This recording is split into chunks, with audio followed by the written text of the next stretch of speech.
you feeling? Yeah. I'm feeling that this is quite important. This is really important, doing this, filming this, because this is all about the start of my journey and how my life has been divided pretty much into two parts. And so the enormity of it kind of hit me last night when I was printing some images out and having a look at the shoot where this all began. And I found it quite overwhelming, actually, because the woman who I'm going to talk about, or the pictures we're going to talk about, I owe her everything. How did this all come about? How did this start? So this all started in 2018, April the 18th, 2018. I had just finished a year-long bout of talking therapy after being in talking therapy in and out for 25 years, not really getting anywhere. And I'd finished another bout of it and I was absolutely exhausted. I was so tired of talking, but I wanted to continue the digging that I was doing, because what I'd done is I'd understood through the last lot of therapy, I'd understood my why. I understood why I was depressed, but I still couldn't stop myself from being depressed. You know, awareness is everything, but I was still caught up in the darkness and this lack of worth and the I'm shit and everything I do is rubbish and all those kinds of things. I just couldn't get out of that hole. It was like I was scraping the sides of a slippery ditch and I couldn't get out. There was nothing to hold on to. And I decided that I wanted to continue doing some work, but do it in a creative way and to stop talking, basically, because I was so bored of talking and not really feeling like I was getting too far. And so it was almost a bit like a self-challenge, I suppose. I decided that I wanted to look myself in the eye. I wanted to see if it was as bad as it felt.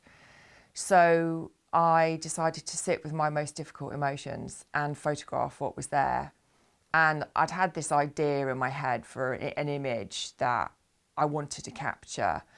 And it was me with barbed wire wrapped around my head, feeling trapped, feeling imprisoned, feeling just so tangled and caught in my depression for so long. I mean, as far back as I can remember, really. And so I did the shoot. It was really, it wasn't easy, but I sat, I cried, I screamed, I shouted, I was still.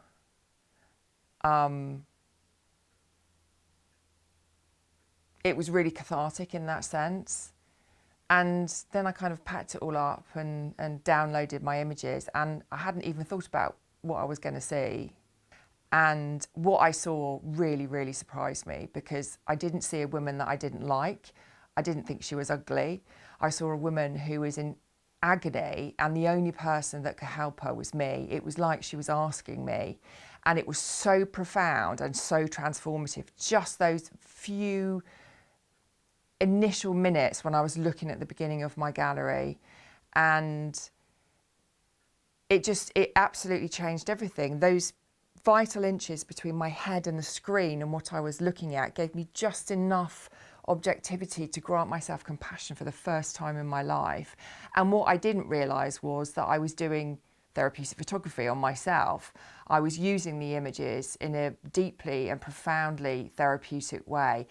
And it was really quite unbelievable. And every day I would wake up thinking, maybe I'll wake up today and feel shit again. And I never have done. What do those images, the first ones, mean to you now? So I use them every day. I use them when I feel that I'm slipping a bit or I'm struggling, or I just need some assurance of who I am. I need some confidence.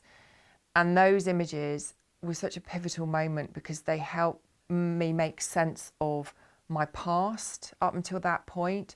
who I was in that present moment, and then who I am moving forward. So my images give me choice. They go, look, this is who you are. You can't deny who you are. What's your choice now? I had a client do a Facebook post recently. It's about 5 years since her face-to-face shoot, and I didn't know she was going to do it. She posted one of her images with some text that basically said, I can't believe how much I've done since this shoot, and I can put it back. I can pinpoint the moment that my life changed, and it was during her shoot. The longer I do this work is the more I'm learning about how and why it works, and I'm constantly amazed at how and why it works. There was some research done a while ago where people were shown pictures of people they knew for varying degrees of time, and even for a very short space of time, a fraction of a second, there were neuro things firing. That's the technical way. Neuro things were going on. The neural pathways were lighting up. The neural pathways were lighting up, which indicated recognition, even from a very short space of time. So what that opened up for me was this really exciting potential about the work that I do, particularly in portraiture. When you see an image of yourself, even just once, even very, very briefly, your brain has registered it and you will be processing it at some level. That's where real change is for me. It's that visceral, extraordinary connection to your own image. I mean, it's just amazing. When you see you can't unsee what you've seen in yourself. And when you see yourself in that way, every image of you then becomes something different. You've granted yourself compassion. I help my clients reframe how they see themselves. If there's an image that they find difficult looking at, then we talk about that, and we dig into who is in the image, who is there, what is she saying to you, what does she want to say to you, what's her gift, what would you say about her if you didn't know her. All these questions I ask my clients, and it helps them just see themselves from another perspective, and they are amazed at who is there. And all I'm doing is showing them. I'm not creating who they're not. I'm helping them to take off all the hats that they put on, that society makes them put on, and help them see themselves for who they are, because they're incredible. There's so much emotion in photography that we can sit with, emotion from our past that we make sense of in the present, and that can help inform our future. So using photography to reflect back what's going on for us, suddenly you have these kind of eureka moments like, oh my God, I'm feeling that. I didn't even realise, because we can push down, we can ignore, we can dissociate, we can just avoid how we're feeling. And that's fine, and that's really helpful in a lot of instances.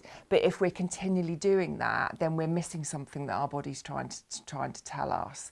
To do this work, it's my life's work, it's my purpose, it's why I'm here. It's profoundly moving for me in every shoot I do, every conversation I have, every gallery viewing I do, just affirms that I'm exactly where I'm meant to be. And I just go goosebumps like I just have done now. It's just wonderful.